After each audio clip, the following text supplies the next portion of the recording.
Alright guys, we are back, the last map of the evening. We have Tomb of the Spider Queen as the deciding map. Usually we see a lot of wee on this one as well. We had already Asmodan doing his thing on the last map, and Gamers2, they played really strongly. I would not be surprised to see alternate ban Asmodan out here. But well, we're already in the draft, so let's jump in right away and try and find out who is going to qualify for Gamescom after Team Liquid already qualified earlier today. This is the last map of the evening. Yep, so the pressure is on, and the only series we've had to go to a Game 3 is possibly the most important one. So, yeah, definitely Fancy taking a long time with their decision, and it's the Johanna ban. A much more passive way of banning out the Asmodan comp without actually banning the Asmodan. Exactly. You don't necessarily need the Johanna to stack with Asmodan, but it's definitely the hero that makes it very easy. So banning her out is not really a surprise after how the last game went down here. Alternate Fancy didn't stand a chance. After on Sky Temple, they showed us really solid play. They completely crumbled under the pressure on Blackheart's Bay. It's very... I would still expect the Zeratul ban here on the side of Gamers2, just because I know that Alternate Fancy has pretty good Zeratul players, and they know that as well. And this is also one of those maps where you oftentimes see Zeratul. So I would be a bit surprised if they ban something else out, but they don't. It is Zeratul. So Alternate Fancy, what will the first pick be? We've been seeing a lot of first pick Uthers. And, yep, Jaina is once again the open. Uther is also a very good point. They have been favoring Uther as a first pick, but instead they go for control on this map. Zagara is actually a very curious character on this map. For a long time, she was one of the first picks, and especially teams like Kinguin really prioritized her in every single game. Then she fell off a little bit, and to a point where we didn't even see Zagara on the map anymore. But especially in the last few weeks, once again, she is being picked a lot. Interesting, though, to see her here as a first pick after the way that we've seen Alternate Fancy pick so far. I would have expected maybe a Jaina first, or even, again, that Uther. But now we see for Gamers2 the chance to go into a Jaina. And, well, let's see what they pick together with that. Yeah, maybe the Uther as well. If they want that, it's the safest pick in terms of support. But they also get first pick in terms of warriors. And we've been seeing a lot of Anubrax coming out. We've been seeing a lot of the Tyrells popping their head around now and again.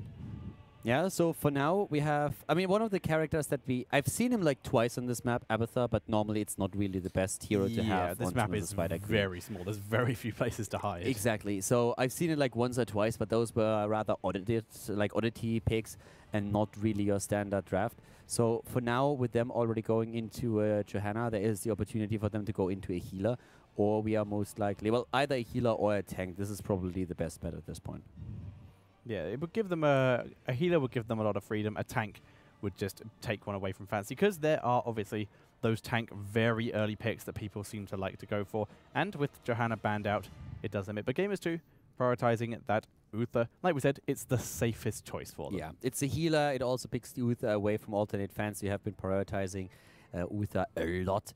Not really the map where you see the most melee assassins, and Illidan is, so for example, also quite uncommon on Tomb of the Spider Queen.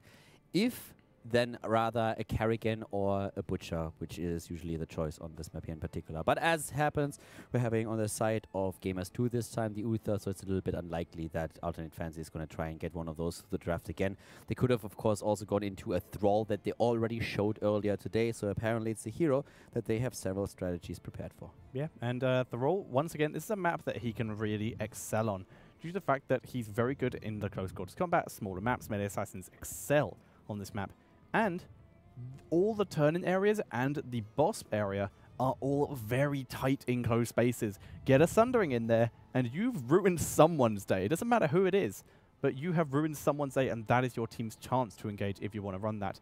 But Fancy, they've run it once and not really shown any interest in it since. This is a map it could be on, but once again, you see Carrigan, you see Butcher. There's plenty of options if melee assassins what they want. They pick up the Muradin, which does kind of show it. If they pick up a Rhaegar here, then I would say definitely melee. Yeah, a Rhaegar would be another indicator that they could go for that, but still, I still can't believe that we have not seen them with a Tyrande comp. And this is another one of those maps where I've seen them countless of times with Muradin Tyrande.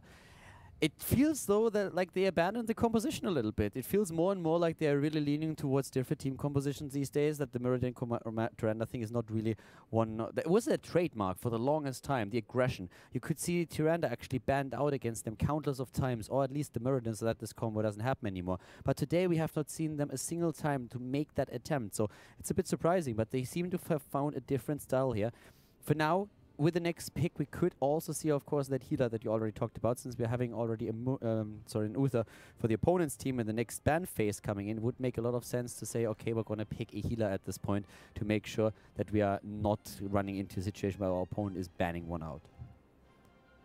Very much so. And Fancy just taking their time. They're down to their last 23 seconds in their time pool. They really want to make sure it's the right decision. I think Rhaegar is a safe option, because it once again shows they could be going melee, which makes Gamers2 a bit worried. Gamers2, they do get the first pick though, so they could pick up the melee that Fancy were thinking of, but there's plenty of options. There is the Rhaegar. Yeah, Rhaegar is already on the board. The thing is still though, if you were... Yeah, Rhaegar is a solid choice overall. I really like his 13 and 16 talents. Then again, they've been playing him a lot with the totem instead, with the Colossal Totem at level 1 and then going on level 16 into the Earthbind Totem, which is of course nice for the lockdown that you have with it. But now with the next ban incoming, that's actually like a peculiar one. If they would have shown some kind of Tyrande play today, I would have said, all right, they're going to ban out the Tyrande against them to not run into this again. With this happening, I could still see them, for example, getting rid of a hero like Sylvanas, just to make sure that this combination between Zagara and Sylvanas for pushing power and also more into silence is not going to be a problem. Yeah, and if they ban out Sylvanas, it also leaves them open to go into an Illidan pick, despite the fact there is a Muradin on the board, but we've seen quite a lot of Illidans picked into Muradins so far today. So banning out the Sylvanas is a pretty safe option for them. Like I said, it cancels out that pushing, it cancels out the counter to the melees, gives them a lot of options, but there's also the option that they might want it. There's the Illidan ban. Illidan ban on 2. Okay, so we see him banned out, and let's see how exactly the opponent is going to react. Alternate, Fancy. I mean, at this point, they could ban out a tank. Don't really think so. I mean, we have already a ban on Johanna. We have Muradin picked, so you could say, okay, we're banning out the Anubarak here, and then we're going to leave you with a potential Arthas in this case. That's one of the chances that they definitely have. Or they're just saying, well, there is a certain hero that we don't want to deal with, like, for example, a Kel'Thas, so we're going to ban him out immediately and make sure that you don't have an opportunity to really get that in against us. Very true. A lot of decisions to be made here. Alternate Fancy, once again, they're into their bonus time pool, and there's the Asmodan banned out. And I guess this composition could be Asmodan. Like, Jaina can kind of set it up. If they pick like a Tassadar as the next couple picks. Tassadar, you know, even like if you go into like double heal, which we've seen together with the Asmodan too, like double heal Asmodan, I have seen that just a week ago, where you could go into that Moonfire spam, and that helps you a lot with the stack preparation. It's not quite the same as with the Johanna, of course, but still it's something that you can make work. But apparently the last game really impressed Alternate Fancy to the degree where they don't even want to risk it. They're just saying like, all right, there's no way you're going to get the Asmodan. The last game showed us that we do not want to go up against you if you have that. But there is the Kel'Thas that I predicted as a very annoying hero to face them. So it's like that Song of Ice and Fire that Gamers2 wants to sing right now, with the Kel'Thas and a Jaina working together in unisono. And we're still needing the tank choice for them. And given what we've seen today, there is definitely an opportunity that we are going to see in the Anubarak. An alternative hero would be the Arthas. Yeah, like you said, a very Warcraft III lore-friendly composition currently coming in from Gamers2, which, for those of you who don't know, is also a tournament that is being run in the WCA. So you can tune into that later. And there's the Anubarak, continuing the theme. Yeah, Anubarak is chosen, and that leaves us with the last 2 picks for the opponent. So, looking at this, again, I mean, I've talked about what traditionally they would have picked, but they apparently changed their setup, their MO. They have the opportunity to go into melee assassin. If they do, that would be the Thrall, which they already showed, so they have some Thrall play in there, some Thrall combos.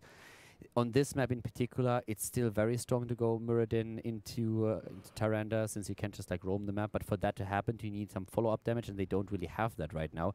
With the Jaina on the board, it would have been a good choice like this. I highly doubt that they will go for it. We have Sylvanas now, first of all, which is already nice with a good silence, and you have Zagara. As I said, Zagara together with Sylvanas again. So it's exactly that, more into silence and also the pushing power on the map. It's also going to be very hard to gank those two due to the fact that Zagara, like we said, small map, great vision. Put down those creep tumors. It's really hard to gank Zagara's lane, and that's why she's so good, because she can push up second she sees a threat.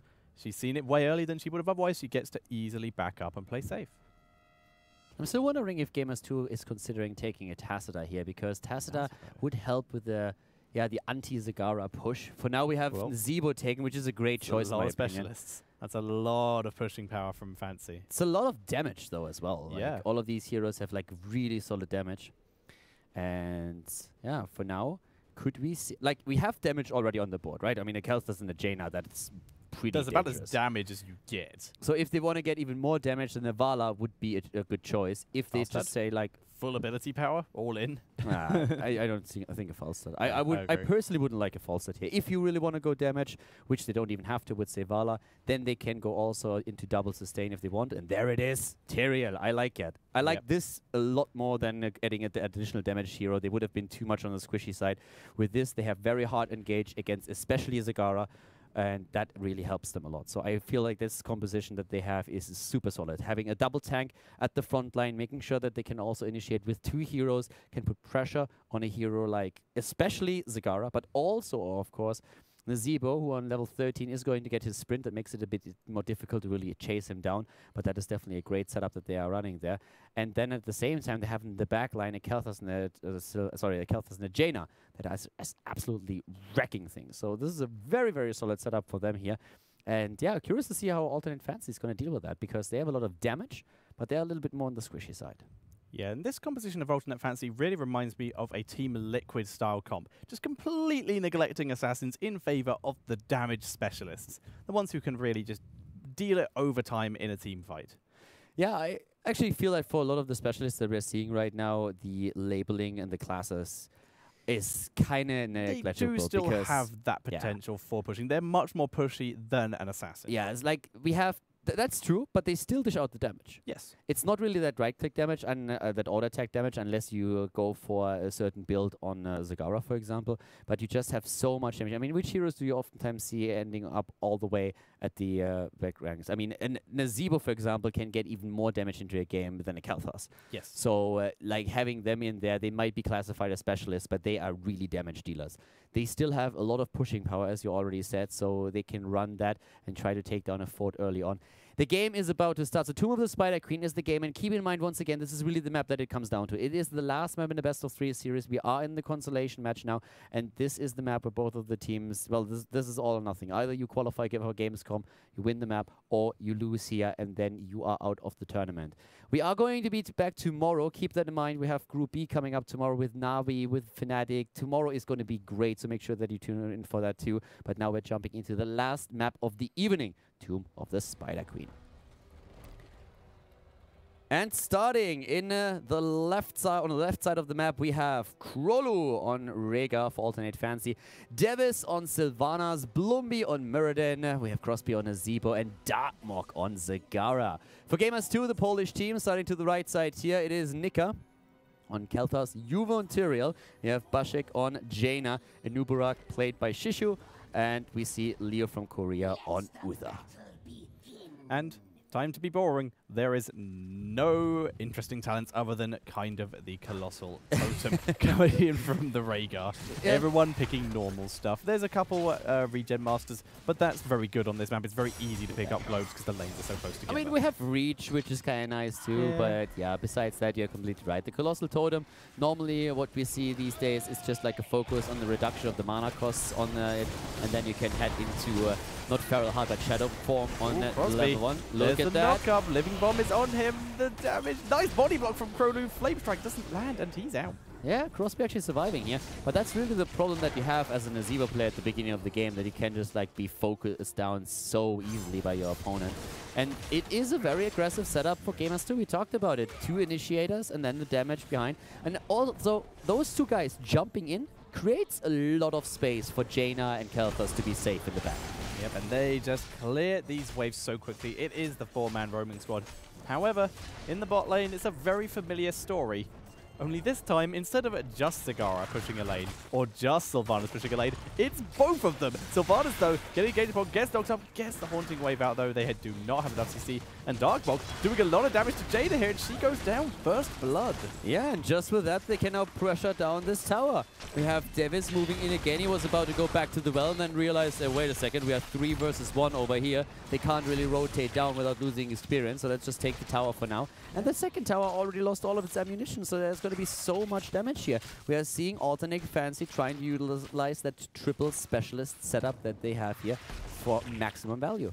Yep, we also, and not only can they not roam down without losing XP, they also cannot roam down without being seen. As we said earlier, there's creep all over that objective, all the way from mid lane to bot lane, so they see everyone that tries to come in to gank. Yeah, we have now in the mid lane, again, Gravity Lapse against Blumby, but he's already moving away. The bot lane still dominated by Zagara. In the middle here, we have 26 coins, none turned in just yet for them, but 11 on the side of Gamers2. And Gamers2 at the bot lane are, of course, going to try and get rid of that creep.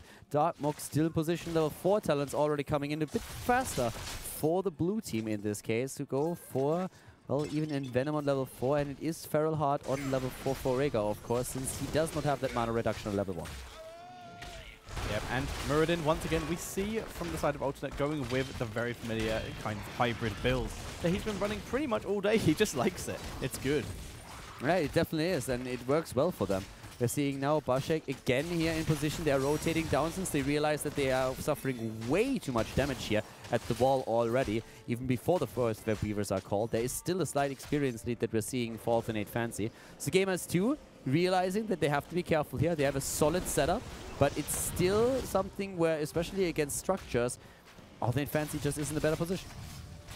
Yeah, both teams look for a turn in Blumby. Taking a little bit of damage here, but they're not wasting their stuns on him. They don't feel like they need to. He has that Dwarf Toss. He can jump away. So just do the damage to him. Why waste your engagement abilities when there could be another situation coming up? A bit of free damage against the hero. Of course, the problem is that Muradin usually heals himself up quite easily.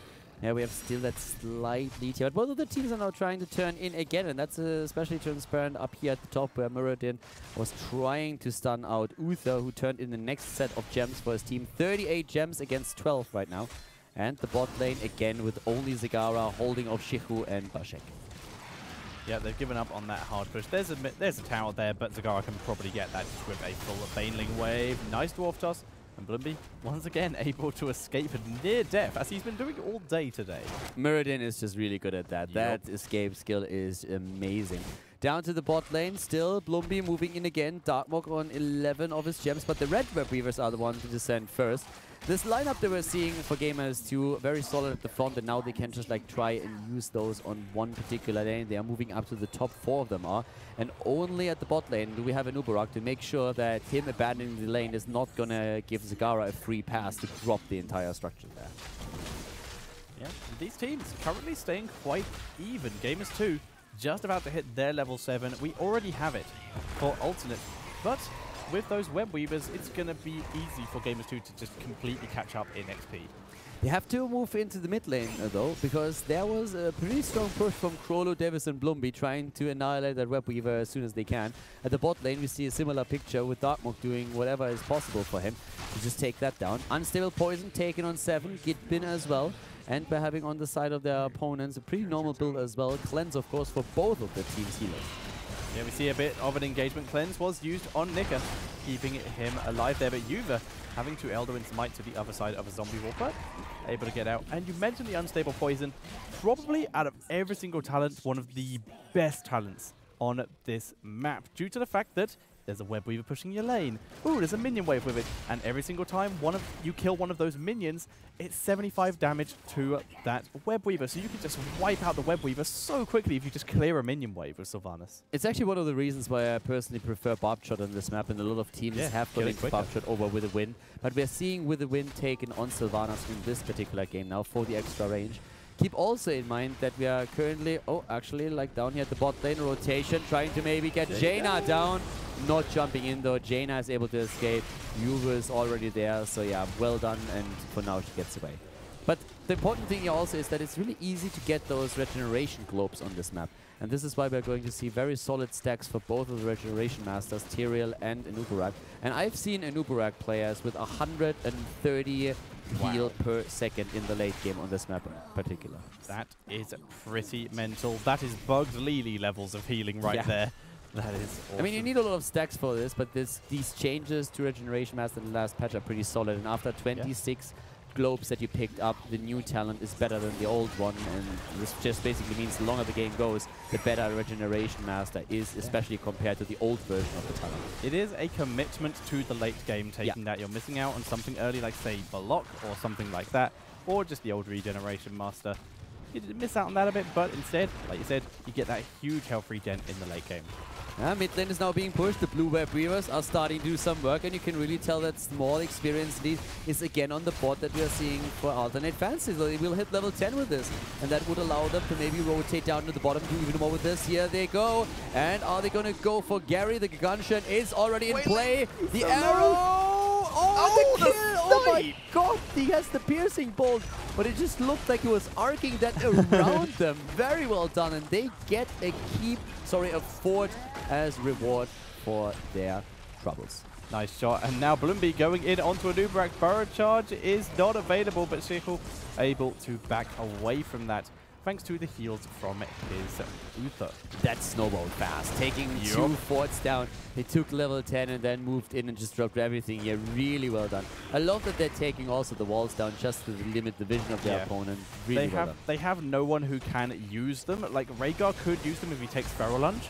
But that still gets him out of his wolf form, so it is not worth keeping them around for any reason. Especially these 2 walls here up at the top that I'm currently indicating, those are the walls that you really need to take down. The reason is quite simple. If you're the blue team, for example, and you push in over here, you find yourself at the keep, you move back, and on the way back you want to take the boss because you're so far ahead.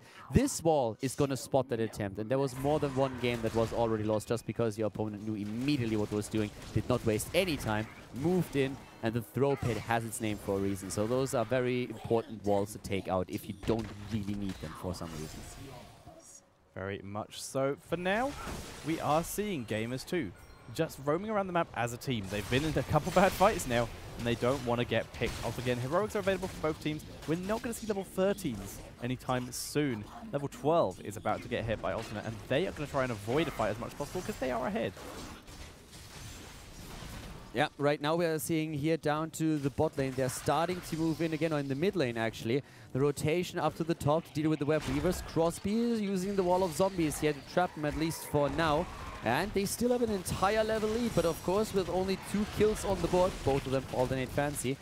This is really not a game where anything is lost for Gamers2 just yet. They need to win 1 fight and they're going to be on even level with their opponent again. Yeah, a bit more of a passive game at this time. Crosby once again using his zombie wall to do some damage to that web weaver and to try and slow down its push a bit. And they are able to clear that up. There's just one left in the bot lane that was held up by a minion wave, so they can head down there and clear that up too. It's a massive wave, by the way. That is a very big wave, but they are against Sylvanas. It's not going to be there for very long. Yeah, that's true. That's a lot of gems, though, that they can now potentially pick up. They're moving in already. The web weaver is about to be gone. Look at all the gems. Dirty eSports money everywhere. Yay! Moves in. They have 80 gems now. That's an instant turn in. Yep, 30 if they can do it. Juve going in here, going very aggressive. There's the web blast. Very quickly used. Jada and Kael'thas both will cleanse used to dodge the judgment. Ancestral healing also heals up. Wailing arrow lands on both these assets. Divided shield will keep Jada alive for now. Actually, a bit of a late wailing arrow, not hitting them all at the perfect time. And just because of that, they could move back again. We had Uther with a quick Divine Shield really saving Jaina in this case, but the momentum was still there on the side of Alternate Fancy, and that allowed them to just turn in those gems again. They have level 13 right now, the extra talent, and they will use those Web Weavers to get even further ahead. And there we have this time Healing Surge taken, despite the totem on level 1. So on 13, we could see the additional talent, especially good when you're up against 2 AoE mage heroes like Kalthus and Jaina. Yeah, it is pretty nice. You need to get that healing in there. Both teams just looking for an engagement right now. 13 is available for Alternate, so they want that full engagement. Whereas Gamers2, they want to pick, but Alternate not having any of it, just continue to stay grouped up. Yeah, but the top lane, the wall is already gone, and they're trying to move in again. Keep in mind, they have Sylvanas with the team. They can just simply disable the 40 with the Black Arrow trade. There's the Phoenix once again, but we already have the Web Weaver in position. Phoenix is not going to last forever here, and they're moving in against the fort with another set of Banelings. Bloomby going into a position that could jump the entire team of the opponent. Yeah, they're able to take down the fort, and that is all 3 forts down. And Uberak, get out of there. He's very out of position, just pushing up with that hard camp and forcing Alternate to back up a bit. And it gives his team some time to take care of that top Web Weaver and get ready to try and defend mid. Yeah, the top Weaver is going to be taken out, but that also means that they had some time where we saw in the mid lane, Alternate Fancy push against the wall, taking down the first tower and then go for the gate as well. And the bot lane Web Weaver is still there, buying them a bit of time where they can turn in again. They have 52. They should really try and get rid of them as fast as they can, but they need to wait another 10 seconds until the X are spawning once more. Yep, instead they are just very quickly going for their mercenary camps, just trying to get some pressure on, and they'll be able to get it bruises into the mid lane. Boss is available. We've seen teams eyeing it, but neither one is going to take that risk. Muradin is in the bot lane. He will be grabbing the easy camp. And he has the sledgehammer, which is going to help him with that. But he decides to move up to the top, since they realize they have to fight for the objectives again. And can they turn in, though? They're already trying to split from the rest of the team. Krolu could get rid of his 23. They really should try and turn in, just so that you have none left. There's nothing to lose for you. And they actually are only 5 gems short of getting a full turn in again. There it is. They were able to at least turn 39 in, so that's already a small victory for them. Yeah, and Davis with 11 coins. We're trying to see Bloomby here turn in his 5, but he is getting denied quite nicely by Shehu here. And Shehu, though, attempting to respond in kind with his own turn in with 23. He's going to benefit a bit more from that turn in than Bloomby would. In the meantime, like we said earlier, spell shields coming in from the Muradin and the Sylvanas. Yeah, the spell shields, of course, really important here in this case, because with those they can negate a lot of the damage that we're going to see later on from those 2 mage heroes. And that's one of the most important things actually right now, because with those 2, the late game will take a certain shape. You will always try to dodge both of the spells. You will try to move back, and the spell shield got buffed in the last patch, and it is so strong right now. But of course, with them now closing in on level 16, that is a completely different meta all of a sudden. With a 16 talent, they would be so far ahead again of Gamers2. Alternate Fancy is playing a super solid game, even though we only have 2 kills on the board. Yeah, and this is what this map is. It is quite passive, very pushy. And this is what Alternate want to try and get. They're going to push this bot lane in as much as they can for now. They have all of their specialists here. These towers are going to get annihilated by this wave. The defensive Phoenix, though, along with the Blizzard, going to take it down quite quickly and force Alternate to back up. They don't want to take an unnecessary fight. They want to take one that they have the good angle with. In the mid lane and the top lane, the Web Weavers are still pushing, but down here at the bottom we have once again Sylvanas moving in. The entire setup is there. They're going straight for the keep. And at the top, we still see the Web Weaver pushing, going to attempt to go through the wall here. In the mid lane, we have Juve making sure that they push them back at least for now. And right now, everybody's just moving away at the bot lane. They are trying to disengage at this point. And if they, well, there comes another flame. It's just that poke. If they can make something happen before level 16 hits. If they can't make something happen before level 16 hits, then they need to back up and maybe go for that boss. They are trying to get a keep, and they so close. The defense is too good. How much health's it on? Is it less than the last one? 300, 290, 245. In comes the Banelings, yeah. and down it goes, and that is a keep down. That was a very exciting a very excited frog that jumped towards the keep, and then suddenly all those Banelings came Guys, in. I got this. He's like, I got this.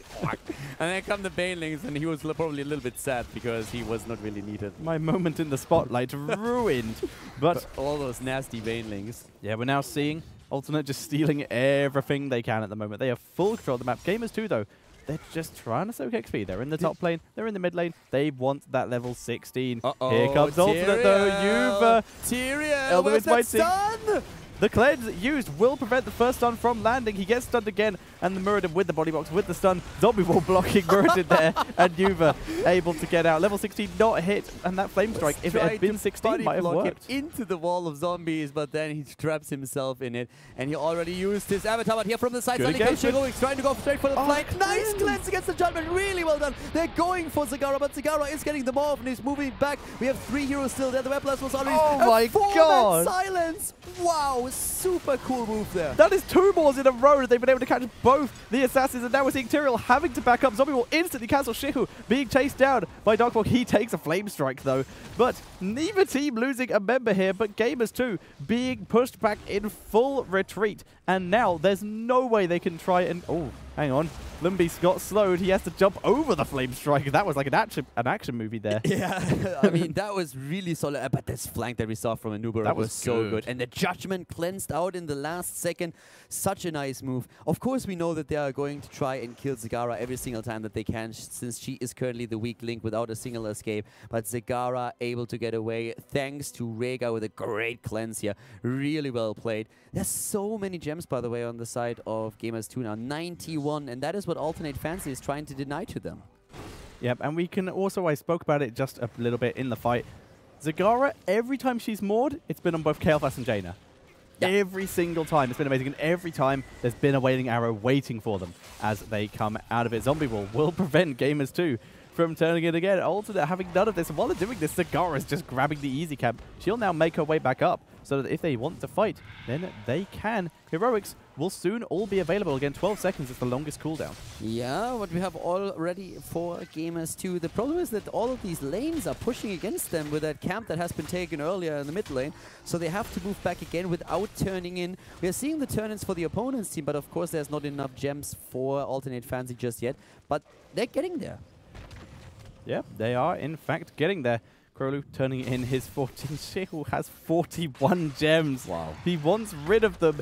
And oh no, here comes... Oh, nice burrow charge. Dodges the stun. Seriously, these stuns that we're seeing, like so close. If one of them hits, think about Anubarak dying here, losing 40 gems. That would be the nightmare for Gamers2 right now. Web Blast, they want to go for it. Rotation is there. All of the heroics up there moving in once again. Zagara is already on the way. Here comes the Phoenix and the Flamesuck at the same time. They're going straight for the kill, but in the static we have an answer still healing. Nice more. Once again, the kill against Tyrael. They get him off. Blumby is there. The stun attempts. Divine Shield on Anubarak. But we have Leo moving back. He himself in a lot of trouble. Gets stunned out once more. They're trying to go for the counter kill against Muradin. But Muradin is still alive. The Stone Form keeps Muradin alive. And now Alternate with a 4-for-1. Zagara did go down the back there. They are still in control, but Gamers2 able to take down Zagara there and losing the Tyrael. Not as bad as losing the Anubarak, but it is still pretty devastating for them. They went from like over 100 to 92, so they lost at least 10. Yeah, they didn't lose too many though. Like I really thought they would lose more than that. Yeah. 2 heroes dead though, and that's a problem. Zagara also dying there in the end, but they are moving up to the top lane. And keep in mind that we're having Sledgehammer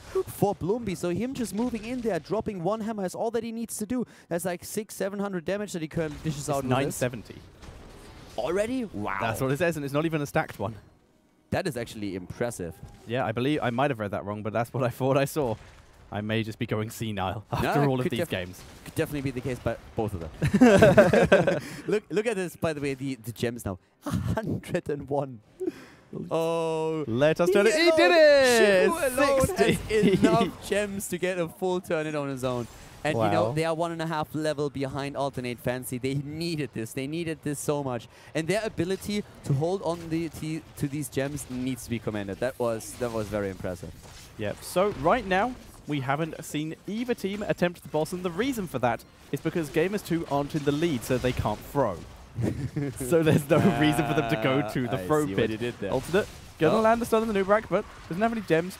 It's a pretty big deal if he dies, but nothing huge. Not a single keep or fort, sorry, not a single fort of Alternate Fancy was taken out so far. This could be the first one. But this is the only Web Weaver that actually pressures the structures. All of the other ones are simply deep pushing the lanes. This one, on the other hand, will do some damage, especially with the Phoenix already zoning. Yeah, the Phoenix, great zone. Nice Flame Strike actually lands on 3, but the chain heal actually hits all of them. That was very cool. And down goes the fort, and Gamers2 finally starting to get momentum. However, 20's about to hit for Alternate. You see them pushing out. Krolu rejoining his team, but Gamers2 are like, nope, none of that. They're immediately pulling up to the top lane to see if they can get that fort, and they will, and then they come back out. So they managed to get 2 forts and avoid the level 20 fight with Alternate. Alternate not giving up, though. They want it. Oh, no, Nika. Nika, please. Okay, he's going the long way round just to make sure he gets out. But here comes Bloomby. Nice stun from Leo from Korea. There's the web blast. There's the judgment onto Zagara. There's the continued knock-up, and they're trying to get it. And Zagara does go down, but so does Anubarak.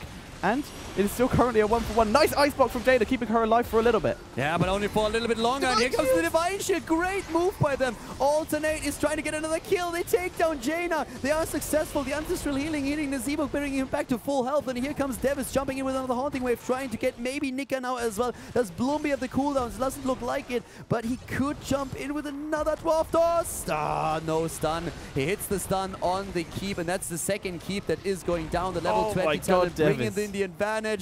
And finally Crosby with another quick hit. By the way, Nazebo is at 218 stacks right now. That is a lot of stacks. That is a lot of stacks indeed. Yuva, this is very aggressive. You sure you want to do this? You only have Leo with you. Kael'thas is back there, but he's not going to be with you for the main engagement. But looks like they just want to try and deny this turn-in. There is enough here, but they can't do it. And that is going to be another Web Weaver wave. And you know what? This could potentially be game.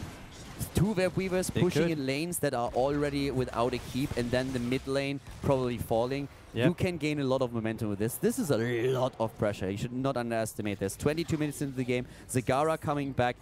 This is very dangerous to Gamers2. Yeah, it's all about... Level 20 has been hit by both teams. It's all going to be about who gets engaged on and who gets picked off. Because if Kael'thas can live and land some good flame strikes, he could very easily turn this game around. But if they can't get the damage off, then Alternate wins. So basically, if Gamers2 get the engage, they might be able to do something.